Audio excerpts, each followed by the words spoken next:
Welcome back.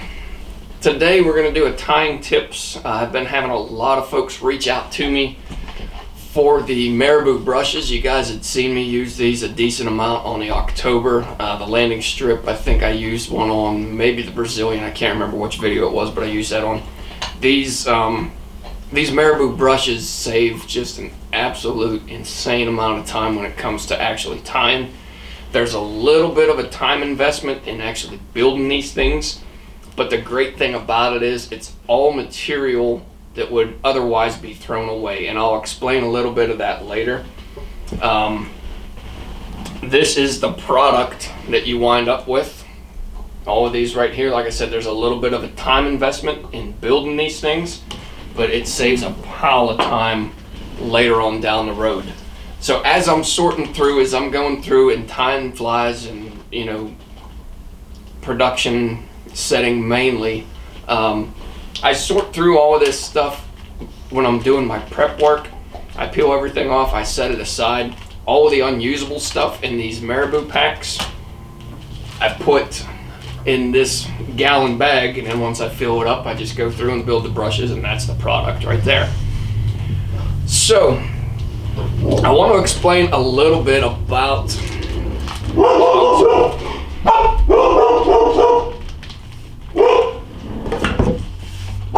hey.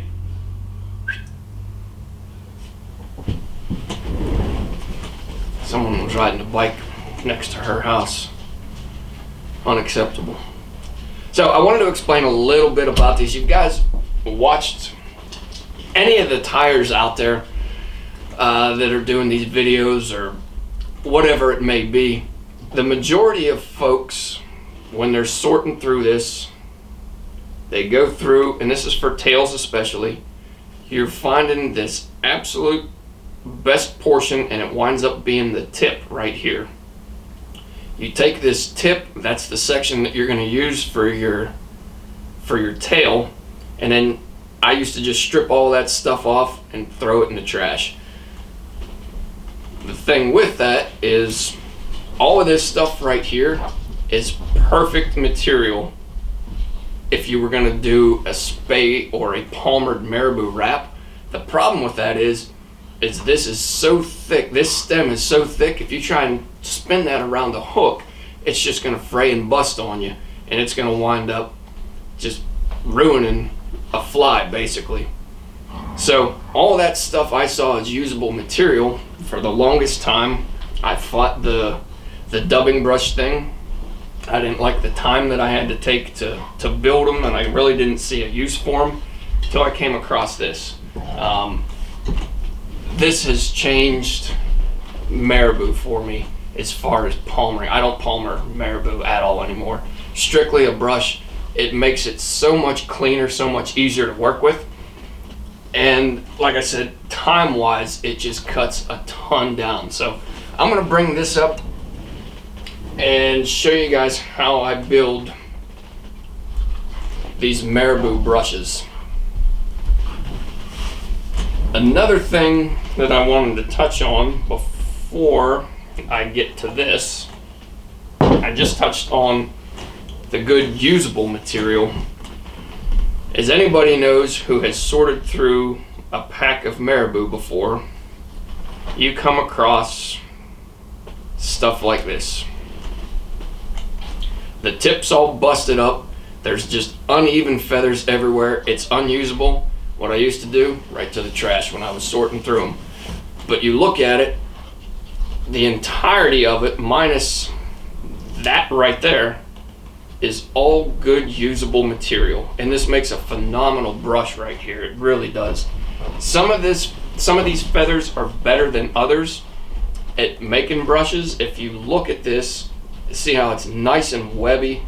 It's just all it just gives you really dense, thick coverage.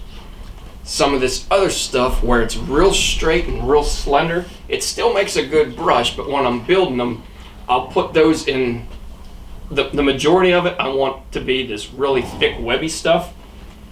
If it's something that looks like Let me see if I can find one here.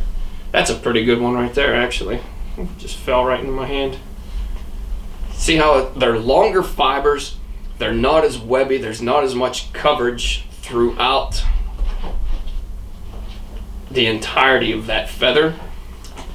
I spread these around a little bit. I make them a little bit more sparse throughout, but the majority of it I want it to be like this, so it's a thicker, fuller brush.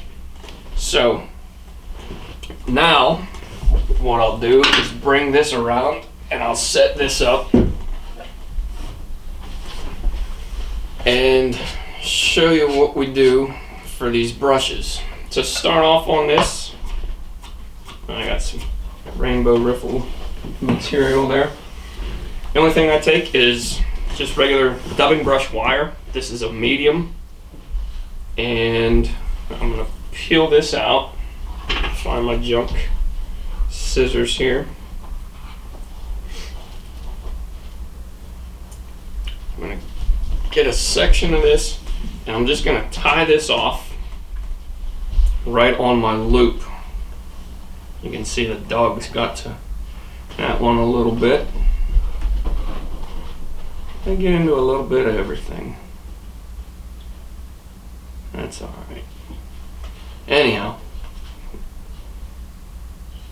getting sidetracked here. So I'm just tying this off. 3 wraps around. Speaking of the dogs.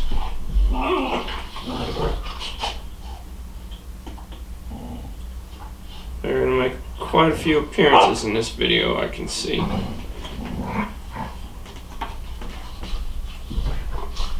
Alright, now I'm going to get this out of the way.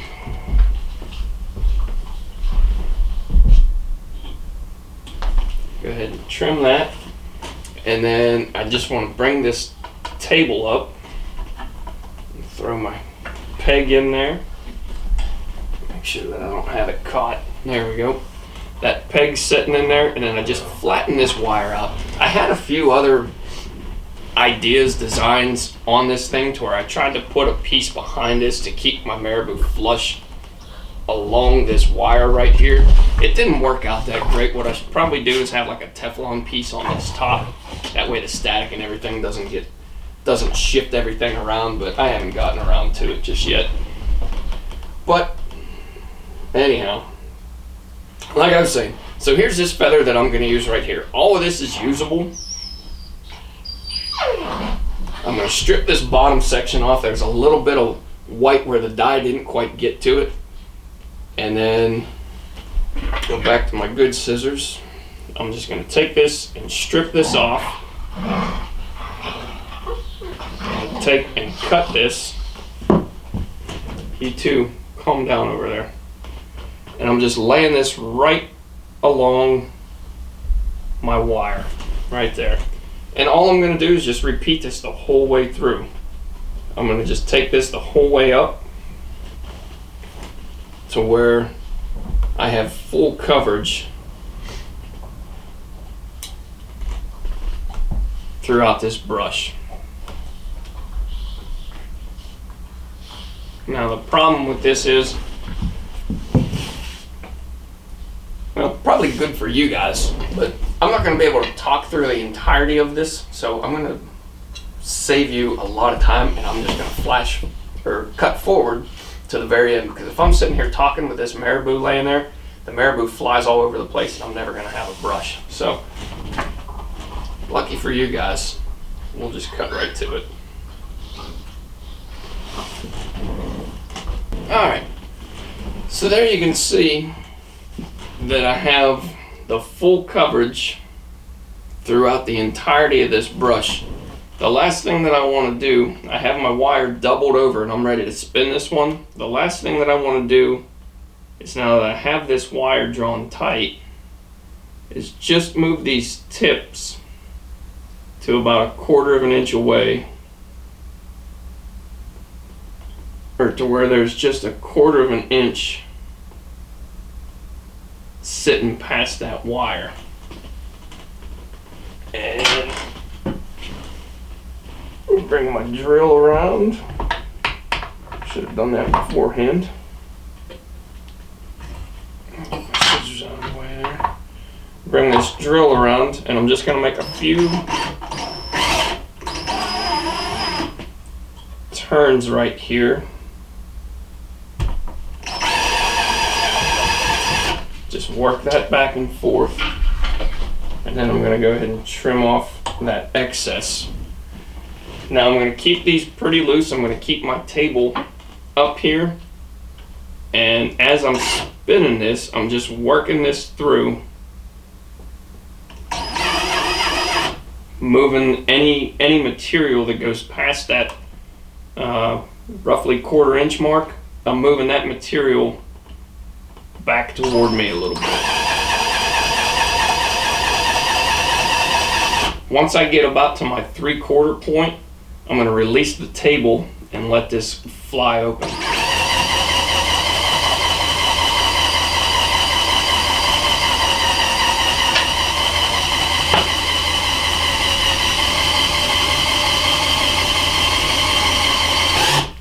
Now everything's looking pretty good there. All I'm doing now is just going through and picking this stuff out. If I have to, I'll take the bodkin through there, or I'll run a brush through it, whatever it may be. Just picking this material out. I do a lot of the picking too when I'm actually turning this around the hook, so that winds up cutting a little bit of time down here.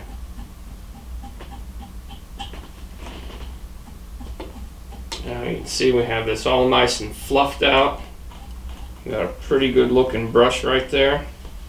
Now I'm just going to tighten this up a little bit, give it a couple more turns, because you can see it's still a little loose there.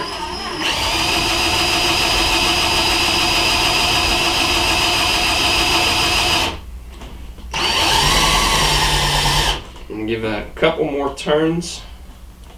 Tightened up on me just a little bit. There we go. I'm going to release this end.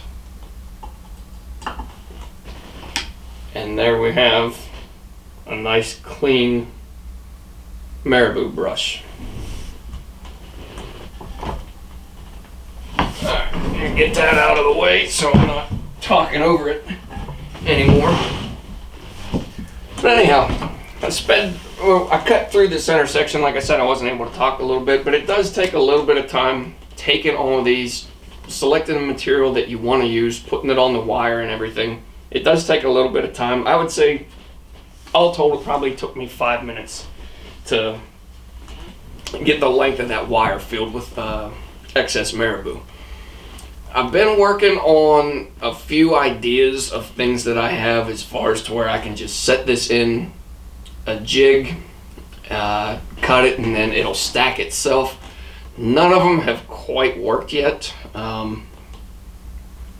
Probably need to have a few beers and figure that one out. That's usually when I'm pretty good at. That's usually when my engineering happens. It's when I got a couple of beers in me, because otherwise it's just, I don't know, tough to come up with good ideas sometimes. I guess you get a little bit of stupid juice in you and everything just works out right. So I think I covered everything that I needed to on this one. I'm going to do another brush later on. You see me use the Rainbow Riffle brush. That one's a lot quicker, a lot simpler too. But same thing, it just saves you a ton of time. So I'll do a video on that one here later on. Got some Marabou floating right there. I'll do a video on that one later on. But if you guys have any questions on this one, or if you want me to repeat anything, just let me know and I'll be glad to do that. But thanks as always for watching, and we'll catch you next week.